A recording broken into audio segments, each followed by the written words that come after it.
I may be extremely late to the party, but you know what they say, save the best for last. And as all you Fabio Kaizen fans know, the likes of Kevin or Senshi don't hold a candle to me, but all you new viewers are about to witness true greatness. So sit back and observe how a real YouTuber makes a Scissor 7 video. We start off season 5 with Hoop Angel sending 7 into a UFO to grab some stuff, but this time we'll get to see what Hoop Angel's really made of, because he's gonna become 7's eyes, like Alfred to Batman. Now we just need to wait for 6, 7.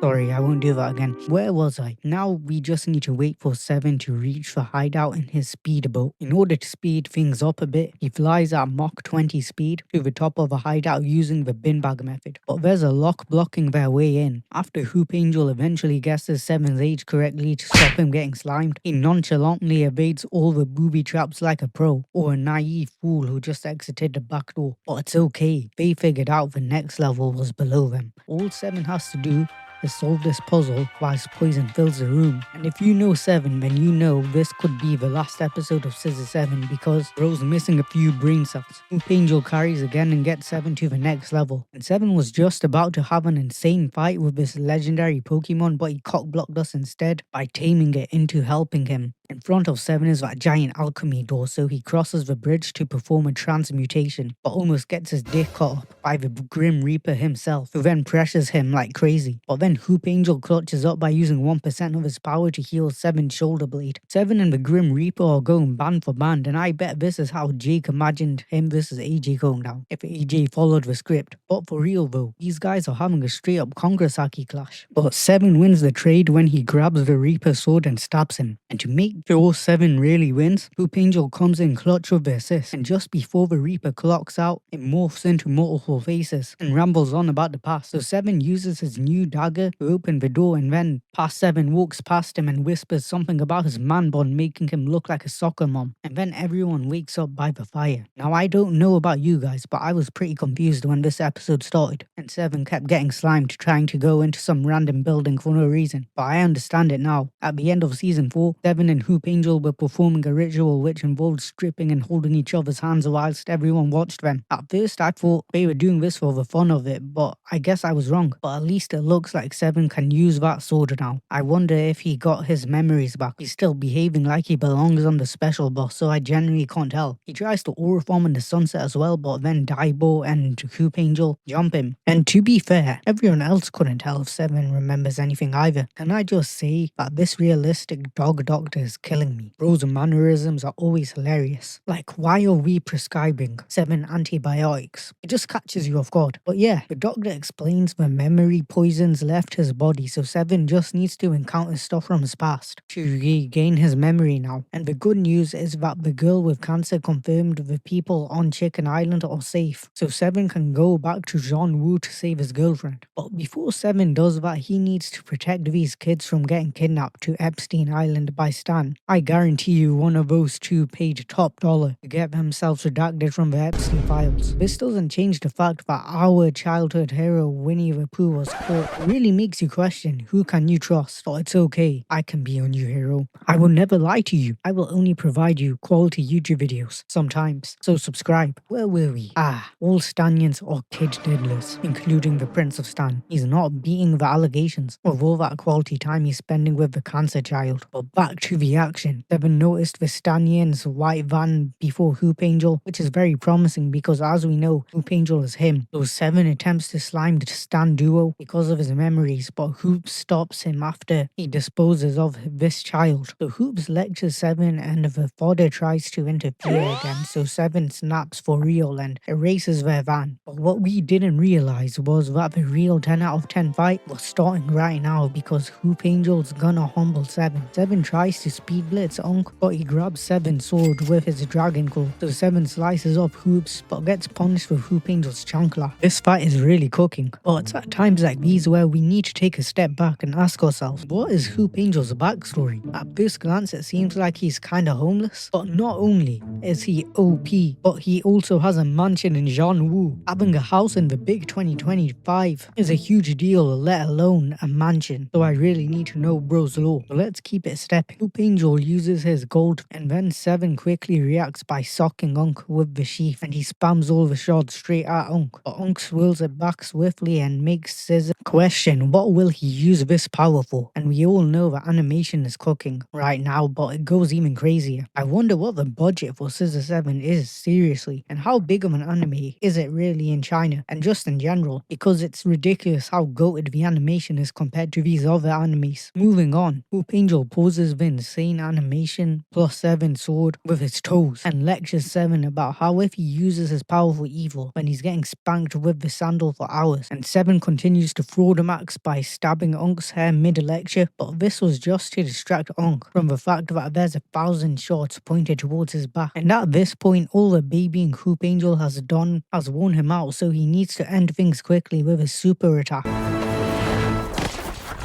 God damn it, it had a name and everything. They really edged us from seeing the Dragon King reign supreme. That name has so much aura. Seven's having a dream about how 13's hand smells like the 40v1 guy's breath, but then he woke up and it was just Hoop Angel's foot. I respect he's reasserting dominance. This explains to Seven that he should only use the sword a bit because it's killing him. So now that's done and dusted, they can head back to Jeonwoo, and after Hoop sends the duo off with some emergency Zaza, a montage of them exploring Jeonwoo Place. The important scenes to make note of is that Seven should return his sword back to where it belongs if he wants a peaceful life after he's done with his business. And this other scene where Daibo turned into a femboy to find out Plum Blossom Village's location also plays out. So after the duo reenact that one Rick and Morty scene, they get their boarding passes and head to Plum Village. On a real note though, as someone that's been in a Chinese airport before, this is too accurate. No shade to China. I'm sure it's a goated country. I'd actually love to visit it, to be honest. But the security in China is always doing too much. I watched my comrades get touched up before my very eyes in order for them to earn their boarding passes. It totally wasn't the other way around. Anyways, after some interdimensional TV was playing, a reporter wanted to get to the bottom of who saved Chicken Island from the Shadow Assassin attack. So she interviews the locals. I must have dementia. I really can't remember who beat White Fox. Oh yeah, it was me. I speed blitzed bro to protect Red Tooth's reputation so we could crack fine shite. Other people start taking my credit by gaslighting the interviewer, like Uncle Chen and the Barber Bros, but they quickly get debunked when they try to promote their businesses, and they're already blown up anyways. This is the price you pay for being full-time risk takers. The reporter's next victim is Red Tooth. Damn, I wish I rewatched season 2 before I made this video. I can't appreciate bro's character development properly. Red Tooth almost unleashed Kurama, so White Fox prepared his ultimate move as well, but Kurama was trying to take over Red Tooth for good, and he wasn't backing down. Long story short, Kurama gets frustrated that Red Tooth is resisting and tries to clap White Fox's cheeks instead. So he uses self-defense on Kurama and frees Red Tooth from his generational mental health issues plus the curse. White Fox was about to finish off Red Tooth, but the Barbers injure his arm, and then the Stan people steal all the glory by kidnapping White Fox to Epstein Island. And in the background, some stream snipers stole Red Tooth's power. I mean, I guess bro, you gotta seize those opportunities, and God knows why White Fox is smirking. He's probably thinking about how he's gonna body that pretty boy when he gets freed from Rikers. So now that the baddie Red Tooth did a favor for us repenting or whatever, he'll take over as chairman of the Feminist Literature Club because he's gotta build up a reputation by understanding what she's been doing all this time while he's been out and about sliming people. And then after he's impressed fine shite, he can hook up with her now that she's not chopped anymore. The side quests range from giving lectures at nurseries to giving massages to pensioners. At least bro got a new suit, but his hand kept getting injured because he's weak and he can't aggressively goon anymore. He needs a workout routine for real, or else he'll be forced to listen to some old hag ramble on about something that has nothing to do with his job at all, when he couldn't care less. Sorry, I just had to let some of my frustration from work out. Please blow up this video. Bro's hand gets more injured from gooning to this marriage counseling session. You can say he's not gooning all you want, but I we'll ignore you. Maintaining the agenda is our top priority. And now he's aura forming on patrol in his old fit. And to end off the episode, he starts tearing up because the baddie made a shop about his buns. I guess bro really does have a shot at cracking her. Let's see how Seven's doing.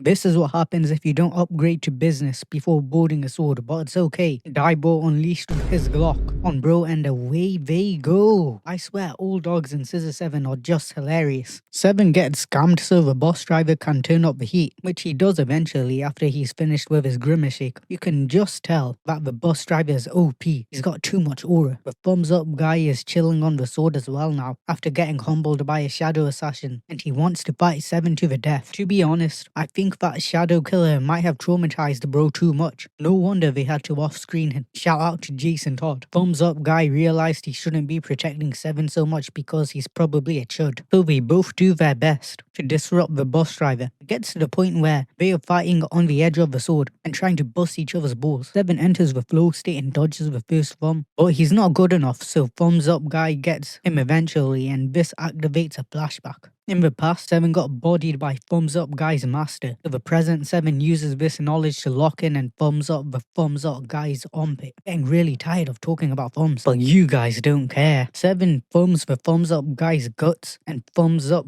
Guy tries to retaliate, but 7 locks him up, and now they're both within kissing distance. We need to acknowledge how zesty this fighting style is, even those NPCs think so. Thumbs Up Guy gets annoyed at his inferiority and straight up knees and headbutts 7. So now the swords are all crashing and everyone's forced to flank the boss driver. We learn more about Thumbs Up Guy's humbling. The shadow assassin said Thumbs Up Guy's master helped 7 mid-jumping, so he's a traitor. And Thumbs Up Guy is too weak to avenge his master. Bear in mind, the shadow assassin said all this while giving Thumbs Up Guy back shots. No wonder bro's so frustrated. Don't quote me on all this lore though. I probably got something wrong because I have a bad attention span. Moving on. Why is Daibo acting like everything's normal when I swear I just saw him lose his shades earlier? Bro literally spawned in sunglasses from thin air. Thumbs Up Guy starts using people as weapons mid-air, and 7 retaliates, but he was really just saving everyone, and then the goat himself makes an appearance and almost gets 7 to land on the ground. But it's okay now. Thumbs Up Guy can tell 7's a good boy because of his fighting style, so he'll stop crashing out. As his master, I wouldn't want to see Thumbs Up Guy acting like this. Here's some more background footage of me overpowering 7 and eating a banana. I'm such a chad. 7 and Thumbs Up Guy vow to have another tickling match or haircut duel after 7's done with his stuff. Okay then, make sure to comment what other stuff I should make videos on. Like, subscribe, and see you all in the next